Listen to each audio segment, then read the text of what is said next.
hindi matagpuan ang Atlantis? Sa bidyong ito ay tatalakayin natin ang Atlantis na isang kontinente sa gitna ng Atlantic Ocean na pinaniniwala ang lumubog sa kailaliman ng karagatan kasama ang mga mamamayan nitong advance sa katalinuhan, ilang libong taon na ang nakalilipas. Sa katunayan, napakaraming aklat na ang isinulat patungkol dito at napakaraming buhay ang nasawi sa paghahanap sa makasaysayang lugar na di umano'y puno ng iba't ibang kaalaman at kayamanan na makapagbibigay kasagutan sa mga problemang dinaranas ng mundo. Subalit hanggang ngayon ay bakit hindi pa rin matagpuan ang lungsod ng Atlantis? Kaya naman hindi ko na to patatagalin pa, simulan na natin. Unang tanong, ano ang Atlantis? Ang Atlantis ay isang maalamat na isla na unang binanggit ni Plato, isang tanyag na Greek philosopher noong 360 BCE. Ayon kay Plato, ang Atlantis ay isang malakas at advanced na sibilisasyon at lumubog sa dagat sa isang araw at gabi ng kapahamakan. Subalit pagsapit ng taong 1882 nang inilathala ang aklat na isinulat ni Ignatius L. Donnelly, ang kwento ay naging higit pa sa isang alamat.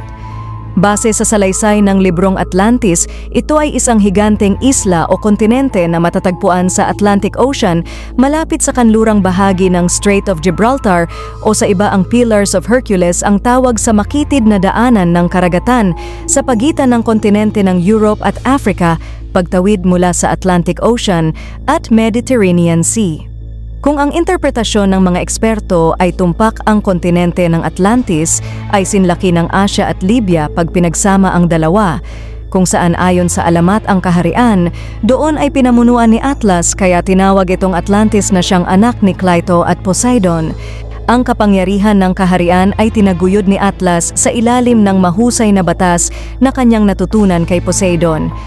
Nasa ilalim ng kaharian ng Atlantis ang magilas na sandatahan na sumakop sa lupain ng Ehipto, Africa at Italia. Kaya naman itinuring itong isa sa may pinaka-advance na hukbong sandatahan at may iba't ibang uri ng mamahaling mineral ang matatagpuan sa lungsod, gaya ng ginto, pilak at ang tinatawag na orichalcum.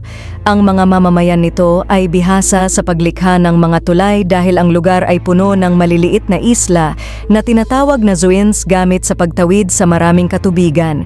Sa pinakasentro ng kontinente, matatagpuan ang kaharian ni Atlas. Sa loob ng palasyo ay meron ding templo na ginawa para sa mga magulang nito na napalilibutan ng gintong haligi para walang makapasok sa sagradong sambahan. Ganon din ang estatwa ni Poseidon na yari sa ginto ay makikita rin sa loob ng templo, habang sa labas naman ang estatwa ang 10 hari na naging pinuno ng Atlantis.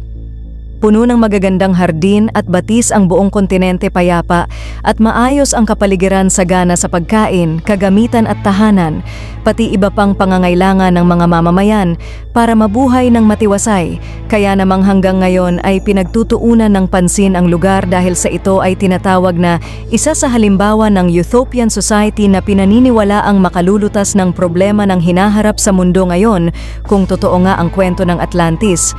Sa gitna ng kasagsagan nito, ang mga nakatira dito ay lumikha ng mga bagay-bagay na hindi sang-ayon sa kanilang Diyos, at dahil dito ang mga makapangyarihan ay nagpasyang pataubin ang lupaing tinaguyod ni Atlas.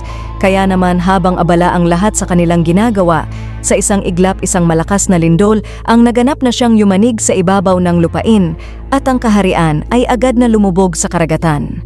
Hindi pa man natatapos ang lindol, isa namang bulkan ang sumabog na gumulat sa lahat. Ayon sa salaysay ni Plato, naglaho sa mapa ang Atlantis sa isang iglap.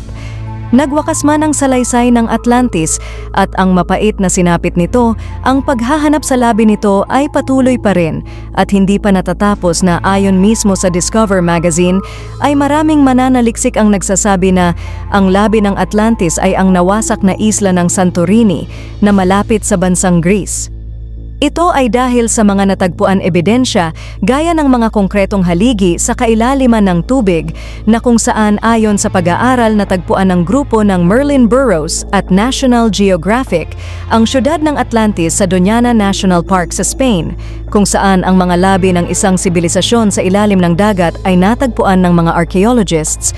Mga patunay na mahirap i-deny, kaya maraming mga eksperto ang naniniwala na isa dito ang totoong Atlantis, subalit sinabi naman ng Ancient EU, ang kwento ng Atlantis ay nilikha lang daw ni Plato bilang isang paraan para ipaliwanag ang kanyang malalalim na ideolohiya.